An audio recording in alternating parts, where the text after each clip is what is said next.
Olá! Hoje a gente vai falar sobre MDMA, sexo-química e seus derivados, na disciplina de Perícia Criminal e Toxicologia, ministrada pelo Thiago Luiz, na Pontifícia Universidade Católica de Minas Gerais, no curso de Biomedicina. As alunas são Caroline, Franciele e Luana.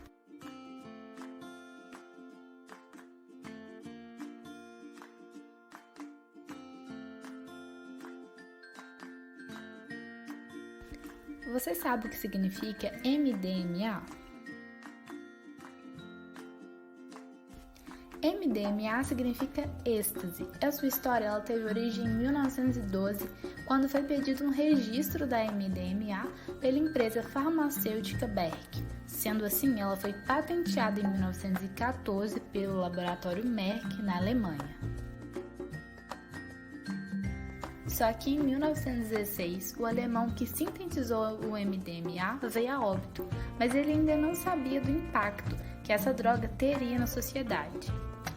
Já em 1965, um bioquímico norte-americano, Alexander, relatou ter produzido e consumido MDMA em seu laboratório, tendo descrito como efeito prazeroso. Contudo, o bioquímico só voltou a se interessar pela droga nos anos 70, quando ele teve conhecimento de outros pesquisadores que também estavam entusiasmados com o uso terapêutico da MDMA. Em 1984, no final da época de ouro, a MDMA não era só utilizada como auxiliar terapêutico, mas também estava sendo amplamente utilizada pelos jovens norte-americanos como droga recreativa. Nisso, uma pesquisa realizada em 1986 na Universidade de Tulane, nos Estados Unidos, constatou que 15% dos estudantes haviam experimentado êxtase pelo menos uma vez na vida.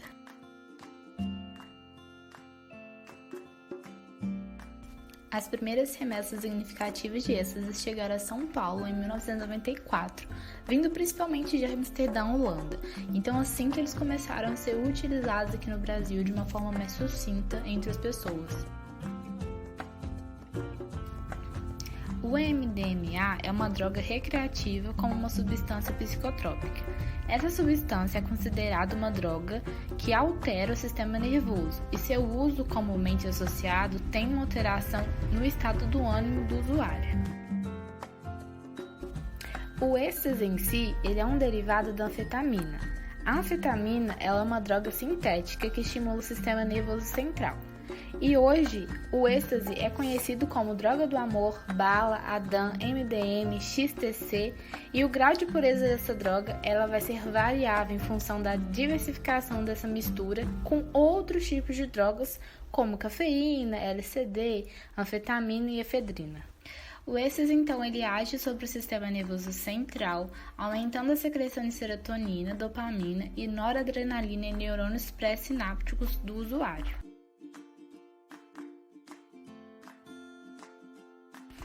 Dentro desse contexto, a neurotoxicidade e a autooxidação das substâncias pode ocorrer uma neurodegeneração, que é quando ocorre a exposição a substâncias tóxicas que vai alterar a atividade normal do sistema nervoso de tal forma que vai causar danos ao tecido nervoso do usuário. O êxtase, então, tem 3 vias de entrada, a via intranasal, intravenosa e oral. A dose varia de 50 a 150 mg em dose única, com duração de efeitos de 8 horas e com espaçamento de 2 a 3 semanas entre as doses. Os efeitos psicoestimulantes foram observados de 20 a 60 minutos após a administração. O mecanismo de ação do MDMA sobre o sistema nervoso ainda não está totalmente esclarecido, mas sabemos que os efeitos do MDMA alteram os neurotransmissores serotonérgicos. Após a administração, há um aumento de níveis sanguíneos de cortisol, prolactina e hormônios, e ele libera serotonina. O primeiro efeito de curto prazo é a ação sobre a 5-HT e seu metabólico.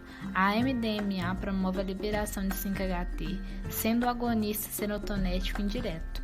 Ela atravessa rapidamente a membrana pré-sináptica, mas ainda não se sabe se isso se dá passivamente ou através de um transportador. Após atravessar a membrana, a MDMA causa um refluxo de 5-HT da vesícula para o citoplasma do neurônio. Do citoplasma da célula nervosa, a 5-HT é rapidamente liberada para o espaço extracelular através dos transportadores serotonérgicos.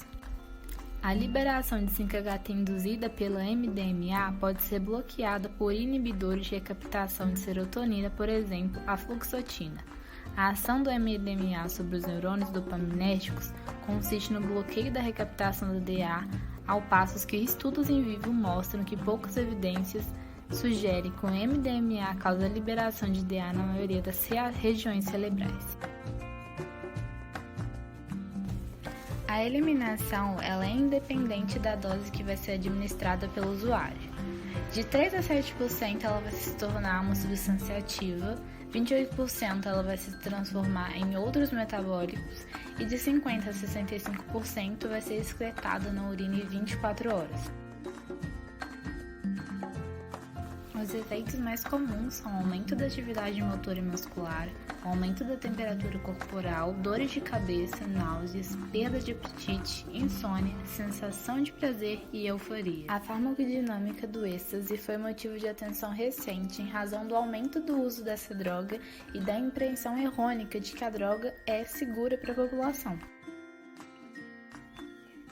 O MDMA causa liberação de serotonina na fenda sináptica, inibição da síntese de serotonina e bloqueio da recaptação de serotonina.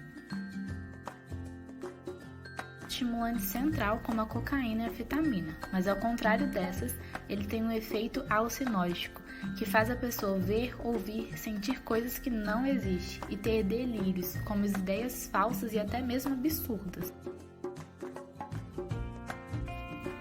O êxtase ele pode ter uma condição neurotóxica, que é quando é causada a morte dos neurônios por causa da administração em grande quantidade da droga no usuário.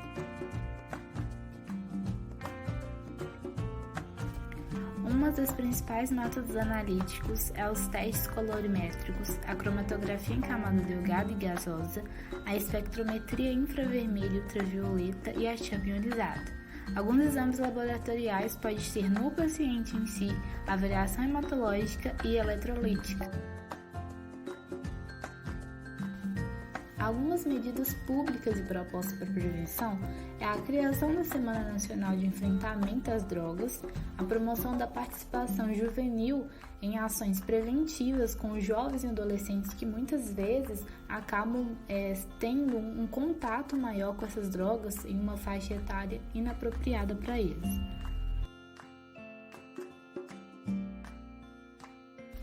Além de tentarem fazer com que crianças e adolescentes aprendam a lidar com as suas emoções e com os conflitos da vida, e também capacitar profissionais da saúde, famílias e agentes comunitários para atuarem de forma preventiva e monitorar outras fases do tratamento do usuário. E também incentivar o envolvimento da escola e da sociedade nas ações das políticas sobre as drogas de forma sistemática e perene. Infelizmente, um dos impactos do uso da droga na saúde pública é da indústria da droga que está à frente na criação de derivados de produtos já proibidos. Em 2015, 12,2% dos pesquisadores relataram o uso de êxtase. Então, isso já é um impacto absurdo dentro da nossa saúde pública.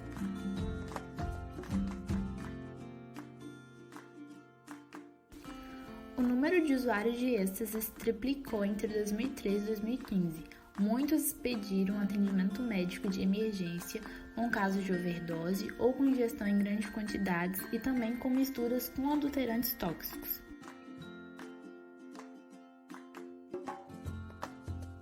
Os maiores casos de drogas, inclusive de injetáveis, ocorrem dentro das penitenciárias.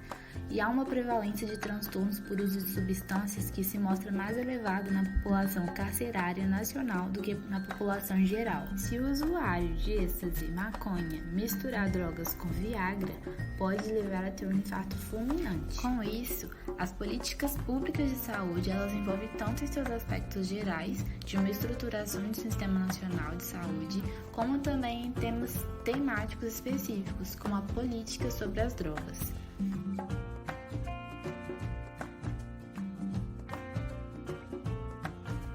O sexo químico é ela se refere a uma prática sexual sob a influência de drogas psicoativas que vai agir no sistema nervoso central, tanto para ampliar as sensações eróticas quanto para a relação sexual durar mais.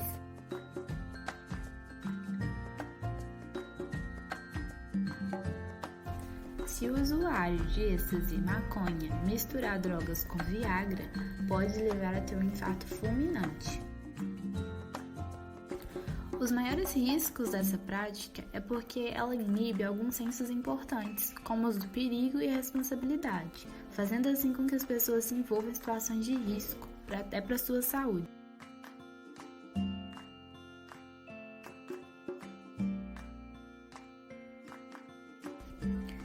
Além de alterar o nível de consciência e o funcionamento cognitivo da pessoa, há um problema na associação dessa prática com o risco da responsabilidade que é inibida, pois muitos usuários podem fazer sexo desprotegido, podendo assim contrair HIV e outras doenças.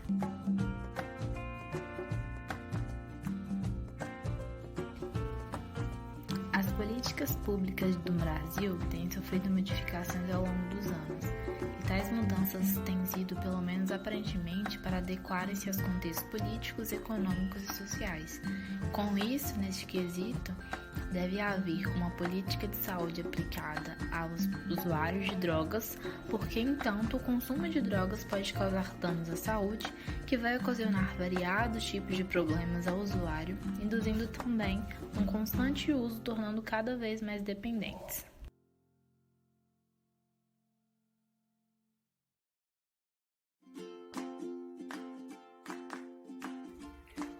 Obrigada pela atenção.